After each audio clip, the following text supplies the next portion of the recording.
Good morning, everybody.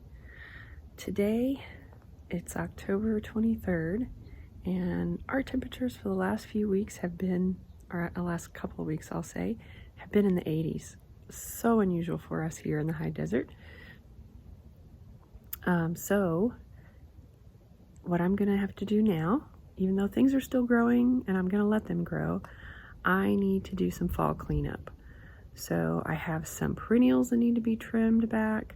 I have some annuals that need to be pulled up, and I'm going to harvest some flower seeds, specifically zinnia seeds, potentially some others like calendula, so that I have those seeds for next year. But you'll see in a little bit, my zinnias are still blooming in the vegetable garden. So that's what we're going to do today. First of all, you can see that my basil plant that I started from seed in this pot has seen better days. So it is done. The nights have gotten cool and it just hasn't survived, so it's time to pull this annual up.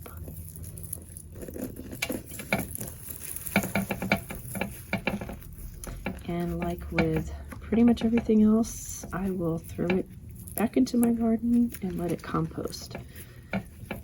That is one thing I have learned from my mother's garden. All of her flower beds, she lets the leaves drop. She lets them compost into the soil, and she can literally grow anything in her soil, even things she doesn't want. Like, we found a couple of Japanese maple trees growing in her landscape that she didn't plant. The birds planted the seeds, and you know, if you go to the garden center, you'll see Japanese maples of almost any size are pretty expensive.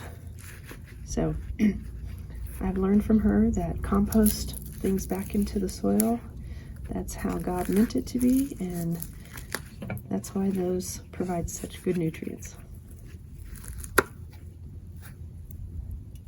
So that's where these will be going.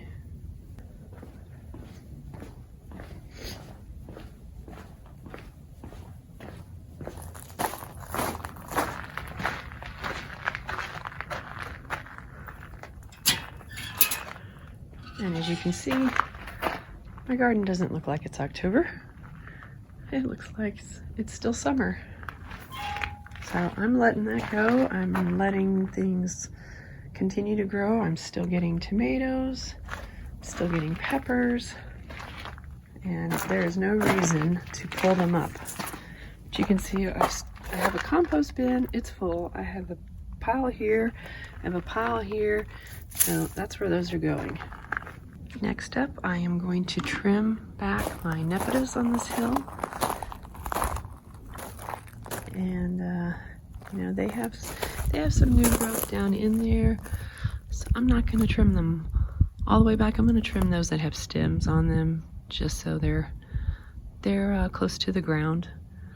And with our temperatures still being as warm as they are, it may grow more, but that's what I'm going to do, clean it up.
Here's what they look like now after I've cut them. You can see there's still quite a few green leaves in there.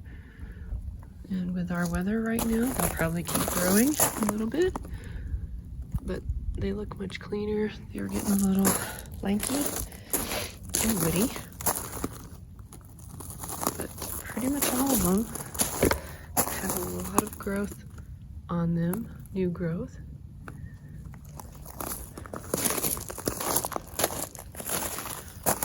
There you go. This one, not as much. Don't know what happened over here. But for whatever reason, that one didn't grow as much. And I don't know if you saw it on the video when I was trimming this one right here. I actually found a mushroom growing in it. That's a problem because Nepidas don't like really moist soil, but mushrooms do. So I'm surprised that this one didn't look like that one. Anyway, I've pulled the mushroom up. We'll let the soil dry out again, and it should be fine. I don't have any more to do on these coreopsis, but I just want to show you, again, we're in October, towards the end of October, and it still has buds on it. It still looks beautiful. I've obviously been deadheading it, and that is a great benefit to it. And then we've got this one over here, same thing. It's still blooming. Still has buds on it. I've deadheaded it all summer long. And here's all my clippings from the Nepeta, and just like the basil, it will be going into my vegetable garden to compost into the soil.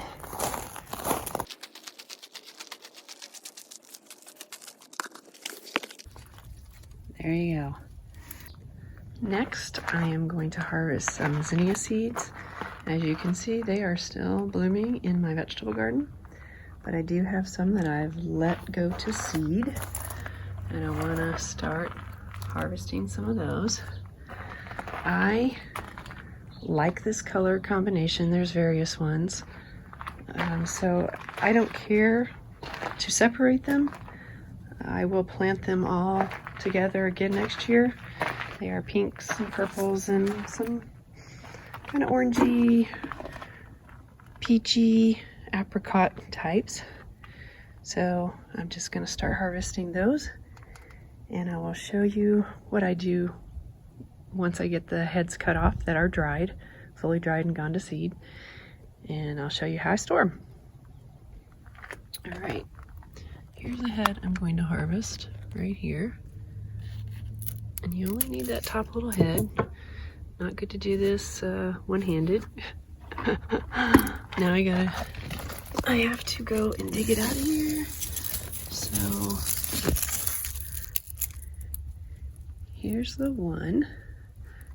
Let me get a better light here so you can see it. So there's the one. And I'm going to do the rest of them. All right.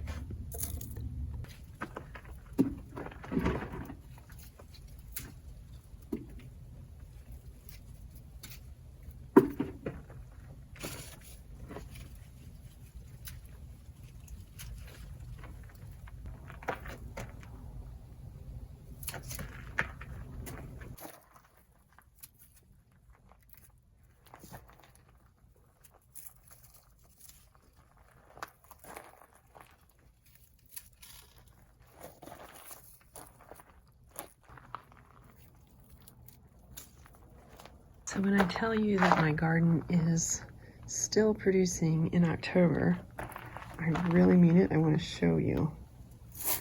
Zucchini. Ooh, not sure you're going to be able to see that. Zucchini, still growing at the end of October.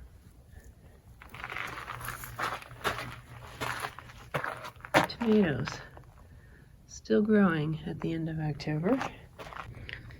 Here is a cool season plant that I planted from seeds, and it is sugar snap peas. I absolutely love sugar snap peas, both my husband and I do.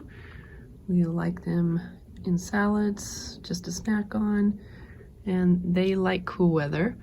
They'd actually probably prefer it not to be in the 80s, but they're doing pretty good. There's a few that have shriveled a little bit, but it's producing, and that's what I want.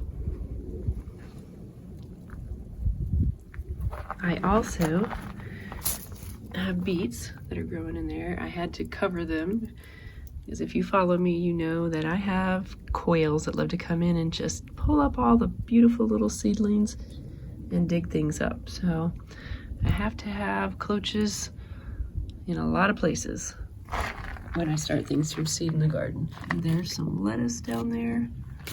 So my garden is still producing. It's doing great. And I won't stop it from doing that. Now, one of the things I do not touch in the fall are my Russian sage. Now you can see they are still blooming. They haven't got to the point where they are going to seed completely and dropping leaves. But even when they do that, I don't touch it. I like to leave all those seed heads for the birds because we have lesser finch, the yellow lesser finch birds that come, and they love to sit on the little limbs and eat the seeds, and it's beautiful to watch, and I want to provide as much forage for them for the winter. So I leave my Russian sage alone until spring. Late winter, early spring, I'll say. I usually wait until I see some growth starting to come at the bottom in spring before I cut it back. So you can see this one is starting to yellow, but again, I'm not gonna touch it. Okay, now onto this pot. So this has Sweet Alyssum, which is an annual, and I started that from seed. And this is Gara. I bought these plants. Now, Gara could possibly be a perennial, so I'm gonna treat it that way and not pull it up. I'm just going to cut it back all the way. The Sweet Alyssum, because it still looks pretty good, I'm gonna leave it and let it continue to grow until it doesn't look good.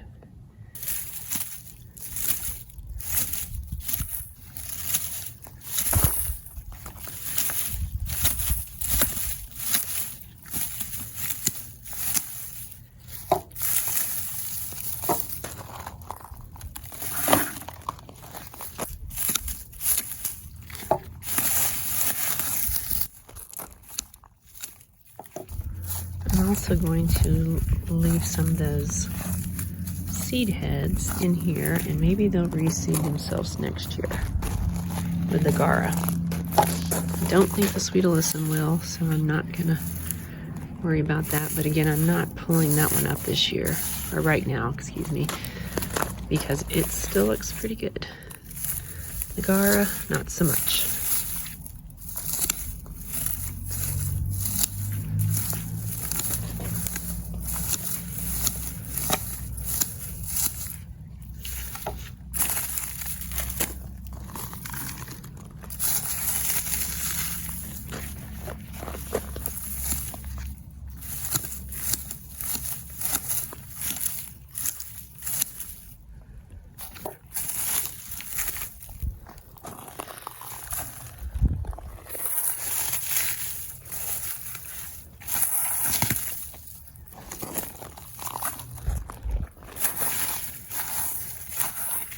And just gonna kind of smoosh around some of those Gara seed heads, leave them in here, see if they potentially come back next year from the seeds too.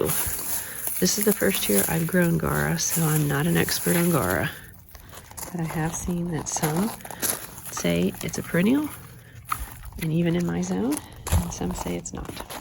Some say it's an annual. All right, I know that doesn't look fabulous, but I'd rather see a little bit of green and flowers than just an empty pot. Again, I put things in my compost, and I don't mind if flowers grow in my vegetable garden because it's good to bring pollinators in. So I'm going to put these in my compost pile too.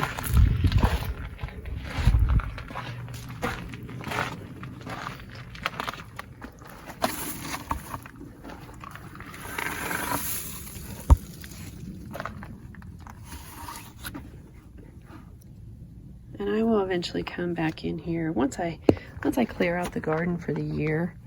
I will come back in here. I will take a hoe or something just to kind of break down some of these pieces and just kind of scratch them into the soil a little bit and water it down one last time and let it start composting. But I've been doing this all year long. As far as when I pull up plants or clip plants, I bring them in here and just let them compost. It is just a natural way, of the soil replenishing its nutrients. And why not use natural ways? Oh, so I have, I planted these breakfast radishes a while ago, and life kind of threw us some curveballs this year, and I've kind of forgotten about them. So I just pulled up one. I've had one already, but some of these are going to be ready to pull. There we go. Again, these are the French breakfast radishes. Whoop, those were not ready. That's okay. You know what? Back to the soil. Back to the soil they go. That one is ready though.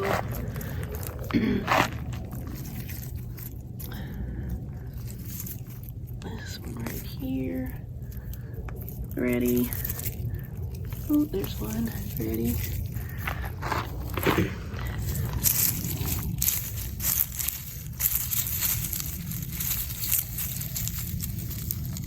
Right there. I'm just gonna let the other ones keep growing for a while. Well, there's one. So there you go. Look, wasn't even expecting to do this, and here we are. We've got several breakfast radishes.